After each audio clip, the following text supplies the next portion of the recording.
Baadhi ya wapangaji wa jiji la Dar es Salaam wamelalamikia tabia ya madalali wa nyumba kuchukua malipo sawa ya kodi ya mwezi mmoja kutoka kwa wapangaji, hali ambayo wanasema imekuwa mzigo mkubwa kwa wananchi wanaotafuta makazi hususan katika maeneo ya mjini. Wapangaji hao wamesema pamoja na kulazimika kulipa kodi ya miezi kadhaa kabla ya kuingia katika nyumba, bado hulazimishwa kulipa ada ya udalali ambayo mara nyingi inawaumiza, huku wakiwataka wenye nyumba pia kuchangia katika kumlipa dalali. Kama mimi mpangaji siwezi kuijua nyumba fulani bila kumpitia dalali. Hilo nalo ni tatizo. Mimi siwezi kujua, nienda nikawa nauliza tu huyu kuna chumba pale, kuna chumba. Ni ngumu sana hicho kitu, lakini dalali anakudirect moja kwa moja kwamba bwana sehemu fulani kuna chumba, kwa hiyo naenda kukagua chumba. Labda tatizo ni moja, kwamba madalali wanatumia kitu kimoja, kwamba kila unapotoa mguu kwenda kuiangalia nyumba nyingine unamlipa pesa. Hilo ni tatizo. Mpangaji naye ana shida kutafuta chumba, na mwenye nyumba vile vile ana shida kumtafuta mpangaji. Kwa hiyo issue hii inabidi ufanyaje? Wasaidiane. Kama mwezi mmoja inatakiwa shilingi 50, mpangaji atoe 25, mwenye nyumba atoe 25. Muda mwingine mtu unakupa na kodi ya miezi mitatu. Sawa, dalali anataka kodi ya mwezi mmoja. Ina maana ile inakuwepo ina cost kwa mpangaji. Ila kama angekupa na toa mwenye nyumba, ninakuwepo ni haki zaidi. Sio mpangaji anatoa mwezi mmoja nzima, halafu anakaa miezi mitatu. Hiyo bwana ya heki haiendi sawa. Kama inawezekana waweze kuzungumza wote wawili. Huyu mpangaji anampa pasenti fulani dalali na mwenye nyumba anampa pasenti fulani dalali, ili kuweka mambo sawa. Tofauti na hapo, lazima kutakuwa kuna utata kati ya mwenye nyumba na mpangaji. Kwa upande wao wenye nyumba, kumekuwa na mitazamo tofauti kuhusu taratibu wa madalali kuchukua kodi ya mwezi mmoja. Wapo wanaosema madalali hao hawatendi haki na wanadhulumu wapangaji wanapochukua kodi hiyo bila kuzingatia uwezo wa mpangaji, na wapo ambao wanapinga wenye nyumba kuchangia pesa na mpangaji kumlipa dalali.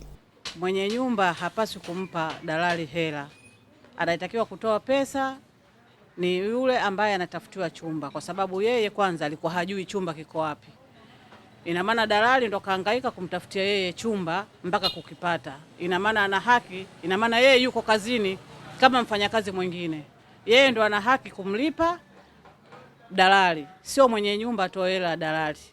Kwa hiyo makubaliano yao ya dalali huko mimi hanihusu, wala sijui alichoelewana, wanalipana bei gani au hawalipani ama wanasaidiana, mimi sijui.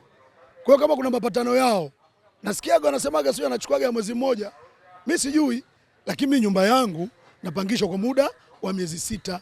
Athari itakuwa kwa hao wanaotafuta nyumba, kwa sababu hakuna mtu ambaye anayejua chumba mpangaji kama hajampata dalali. Dalali ndo anahangaika kutafuta chumba ili ajue chumba kiko wapi, ili ampate mpangaji ampeleke kwenye chumba. Ina maana atakaoathirika zaidi ni wale ambao wanahangaika kutafuta vyumba. Sisi wenye nyumba tutakaa hata kama tupate wapangaji sawa, lakini kusema sisi tutoe pesa tuwape madalali haiko sawa. Sasa anachukua mwezi mmoja nyumba kwake. Hapa ni ujanja.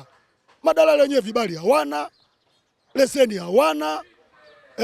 Mimi naona kama ni kama rushwa tu, kama rushwa nyingine. Nao madalali ambao ndio wamekuwa wakilalamikiwa na wengi, wamesema udalali ni kazi kama zilivyo kazi nyingine, hivyo jambo la wao kutokupata malipo halipo sawa, huku wengine wakiongeza kuwa jambo hilo liwe na makubaliano ya pande zote tatu kutoka kwa wenye nyumba, wapangaji na wao, ili waendelee kupata ujira wao wanaofanya. Udalali ni kazi kama kazi nyingine. Mpangaji anapopelekwa katika nyumba akilipia, kuna ada anatakiwa ampatie yule ambaye amempeleka. Sasa kama itakuja sheria nyingine, mwenye nyumba pia kwa vile kafanywa ihsani, anatakiwa amlipe huyu dalali aliyesababisha apate hela. Ile pia nzuri. Lazima kuwe na makubaliano kati ya pande tatu hizo: dalali, mwenye nyumba au mwenye chumba na mpangaji. Pale halazimishwi mpangaji kulazimishwa kutoa hela ile. Akikubali wanaingia mkataba na dalali. Mimi sio dalali, lakini naviona mimi wako sahihi madalali. Mara nyingi natokea mtu kakabwa huko, anataka kutoka huko alikokabwa huko, anataka maeneo salama, na kwa mimi baba nataka nyumba, lakini pesa sina mpaka mwisho wa mwezi. Sisi tunaangalia utu, atuangalie hela.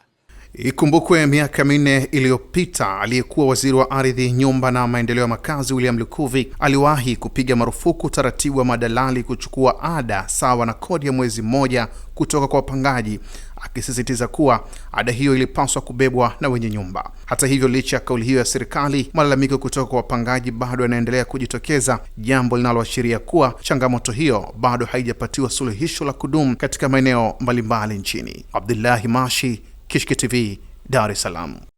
Kishki TV, nuru ya dini yako.